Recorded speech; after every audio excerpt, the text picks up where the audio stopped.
Have you ever had one of those moments? Maybe, it's a rainy Tuesday morning, you're sipping your coffee, just scrolling through the news, and bam, there it is, your own bank. Right there in a headline about funding something you fundamentally disagree with, like fossil fuel expansion. Oh, yeah. That feeling. It's that sort of jarring realization, isn't it, that your money, even just sitting in your current account, isn't just sitting there. It might be actively working against your values. It's often the wake-up call people need. Exactly. And that kind of moment, that's really the perfect starting point for today's deep dive. We're getting into green finance. Right. It's a topic that's really becoming part of everyday decision-making for lots of us in the UK and the US now. Absolutely. So our mission today, really, is to tackle this central question. Can your money actually work for you without working against the planet? It's a huge question. And, the source material we looked at offers some really fascinating insights. We'll be pulling out key ideas covering, everything from ethical investment funds to eco-friendly banking. And practical steps, too, right? Yes, absolutely. Practical step-by-step guidance for folks in both the UK and the USA. And the great thing is, as the sources make really clear, this isn't just for millionaires or economists. It's genuinely for everyone. Okay, let's unpack that a bit then, because I think one of the most eye-opening things from the research was how our everyday banking is so connected to these huge industries. It really reframes things, doesn't it? It does. This idea that your bank account is just sort of static. It's a total misconception. Completely. The truth is, your everyday accounts, your credit cards, even your mortgage, they're constantly being used. The research is clear. They fuel loans, companies, whole industries. And unfortunately, the reality is that many big high street banks in the UK and major institutions in the US, they're still financing things like fossil fuel expansion or deforestation or maybe unethical labor practices. It is pretty sobering when you think about it that way. Yeah. And that's exactly why switching to what people call a green bank isn't just, a symbolic thing. It actually has real weight. It can drive change. So when we say green bank, what are we actually talking about? What defines them according to the sources? Well, the sources tend to highlight banks that are actively and transparently moving money away from those carbon-heavy sectors. Right. And instead, they're channeling it into things like renewable energy projects or supporting local communities, social impact initiatives, that sort of thing. It's a direct way to make sure your money is, aligned with what you care about. Okay, so it has real impact. Given that, what specific advice did the sources offer for someone thinking, okay, I'm ready to make a switch, particularly for listeners in the UK or the US? Any standout examples? Yeah, definitely. The material gives some really concrete examples, often highlighting a couple of key types. So for the UK, you've got places like Triodos Bank. Yes, I've heard of them. Right. And our sources point out it's not just what they fund, but their transparency. They really try to show you where your money is going, building that trust. That's important. Very. Then there's the Cooperative Bank, known for having a pretty robust ethical policy, explicitly ruling out fossil fuels, arms. Okay. And maybe for a more digital-first approach, Monzo gets a mention for its Green Pots feature, helping you track eco-friendly spending goals. Interesting. And for the US? Similar options over there. Aspiration comes up a lot, focusing on carbon offsetting, fossil-free investing, making it easy to see your impact. Right. There's Ando, which apparently commits to 100% green lending and is, again, quite transparent about fund usage. And then you have Amalgamated Bank, which has this long history of commitment to social and environmental justice, often backing more progressive causes. That's really practical, thanks. But I can almost hear some listeners thinking, ugh, switching banks sounds like such a hassle. Haha, yeah, the classic hesitation. Does the research address that? It does, and it's a really important point. The sources are pretty quick to reassure people that actually many of these green banks have really worked on their user experience. Right. Yeah, they often have really slick, easy-to-use mobile apps and streamlined account transfer services. It's generally not the bureaucratic headache it might have been years ago. They've tried to make it smoother. That's good to know. So, okay, let's say you've sorted your everyday banking. It feels aligned. Where does this journey typically lead next? Our sources seem to point towards investing. That's often the next step, yes, into the world of ethical investments. Right. And I know a big concern people often have is, okay, this sounds good, but am I going to lose money? Does investing ethically mean sacrificing performance? The performance question. It comes up every time. But what's fascinating, a really key takeaway from the sources, is that ethical doesn't necessarily mean less profitable. In fact, it's often the opposite. Really? Why is that? Well, think about it.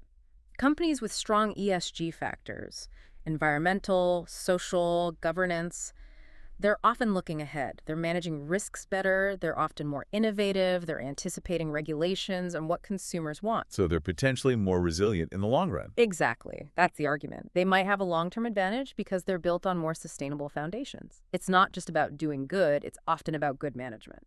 That makes a lot of sense. Yeah. So for listeners thinking about this, maybe they're new to investing or just worried about, their retirement fund, what practical steps do the sources suggest for getting started with ethical investing? The material offers some clear starting points. A really simple first step. Just check your existing pension or, in the U.S., your 401k plan. Oh, right. They might already have options. Often they do now. Many providers offer sustainable or ESG-aligned funds you can just switch into. It's worth asking. Okay. Beyond that, there are platforms specifically designed for this, like Nutmeg in the UK or Betterment in the US. They make it easier to explore and build ethical portfolios. And the basic ideas. The core principle is about being intentional.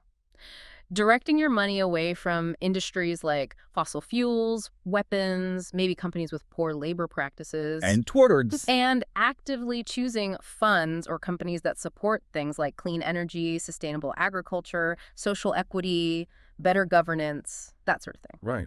Which brings us to that £1 million or $1 million question again. Profitability. Yeah. You said they can perform well, but what's the bigger picture according to the research long term? Yeah, the data's pretty compelling, actually. Yeah. The reports we looked at consistently suggest that sustainable funds often match and sometimes even outperform traditional investments over time. Wow. Okay. And there's another benefit, maybe less tangible, but just as important. Peace of mind. Mm-hmm. There's this great quote from Jonathan Apee, a consultant in Seattle. He said, "I stopped investing in oil years ago. My portfolio didn't collapse, and I sleep better at night." That really hits home, doesn't it? It does. It reinforces that idea that sometimes the real value isn't just about the growth figures, but about feeling aligned. That your money isn't contradicting your core values. That quote really puts it perfectly. It's not just spreadsheets. It's something deeper. And, what I found really compelling in the sources and maybe most accessible for lots of listeners is this idea that it's not just about formal investing. Right. It's also about our everyday spending habits, how they shape the world too. Absolutely. The research really highlights this. Just choosing that green bank, consciously deciding to support ethical companies when you shop, even just being mindful of your purchases, it all adds up. It's all part of sustainable finance. That was that quote. Yeah, the one that said, every pound or dollar is a vote for the kind of world we want. That mindset shift, it changes how you shop, bank, save, everything. That's a powerful way to think about it. But okay, here's a challenge. In a world where seemingly everyone wants to appear green, we need to talk about greenwashing. Oh, definitely. Crucial topic. The sources spend quite a bit of time on this. So what exactly is it? And more importantly, how do the sources advise us to spot the fakers? So greenwashing is basically, it's marketing spin, making something sound eco-friendly or ethical when there's no real substance behind the claims. It's all image, no action. All sizzle, no steak, as they say. Exactly. And the sources raise that key question. How do you tell the difference? How do you spot genuine commitment versus just, clever marketing? Are there specific red flags? Yes. The research points to a few common ones. Vague language is a big one. Terms like environmentally conscious or eco-friendly without any clear, specific actions or targets to back it up. Okay, just buzzwords. Pretty much. Another huge red flag is a lack of transparency. If they're cagey about where your money actually goes or what their investments really are, be suspicious. Makes sense. And, maybe the most obvious one, if a company is making big green claims, but you find out they're still heavily invested in, say, fossil fuels or weapon manufacturers, well, the actions don't match the words. That's a classic greenwash. So, okay, those are things to watch out for. But beyond that, how easy is it really for the average person to tell? Are there other pitfalls? It can definitely be tricky, which is why the sources really advise digging a little deeper. Look for recognized third-party certifications, B Corp status, for example. Right, independent verification. Exactly. Look for clear, detailed transparency policies. Do they actually show you where the money is going? And Importantly, don't be afraid to ask direct questions. Just call them up or email. Yeah. Companies that are genuinely committed are usually happy to provide details. If they get evasive or just give you marketing fluff, that tells you something. Good advice. Okay, so let's say someone listening is totally on board with all this. They want to make changes, but maybe they share finances with a partner or need to get the family involved. How do you even start that conversation? The household discussion. Yeah, that's a common hurdle.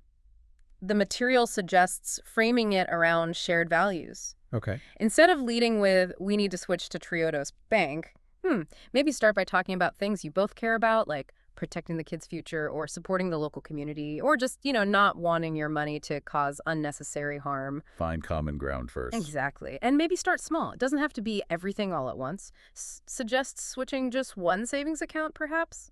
See how it feels. Let it evolve naturally as you both get more comfortable. That seems much less daunting.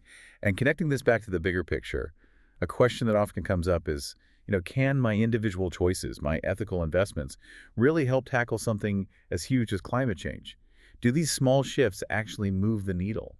It's a fair question, and the sources suggest the answer is a definite yes, both directly and indirectly. Also, Well, directly by shifting your capital away from those carbon-heavy industries and into renewable projects, sustainable innovation, you're literally helping to fund the transition. okay. And indirectly, these collective choices send powerful market signals. They show companies in traditional finance that there's demand for sustainable options. It influences corporate behavior. It pushes for systemic change. Even small shifts add up to real pressure. Which brings us right back to that core message we found. Small shifts, big impact. Precisely. The key takeaway really seems to be, don't get overwhelmed. You don't need to completely overhaul your entire financial life overnight. Absolutely not. Just start somewhere. Yeah. Switch one account. Ask one question about your pension fund. Choose to support one green company next time you shop. Because those little shifts, when millions of us make them across the UK, across the US, that's where the real power lies, isn't it? It really is. And you're definitely not alone in wanting your money to reflect your values. It might feel a bit daunting at first, sure, but every single thoughtful step you take genuinely matters. The momentum we're seeing proves that. And who knows? Maybe that rainy Tuesday morning when you decide to switch banks or check your pension, maybe that becomes the start of something much bigger. For your own finances, yes, but maybe, just maybe, for the world around you too, something to think about. What does voting with your wallet truly mean for your future?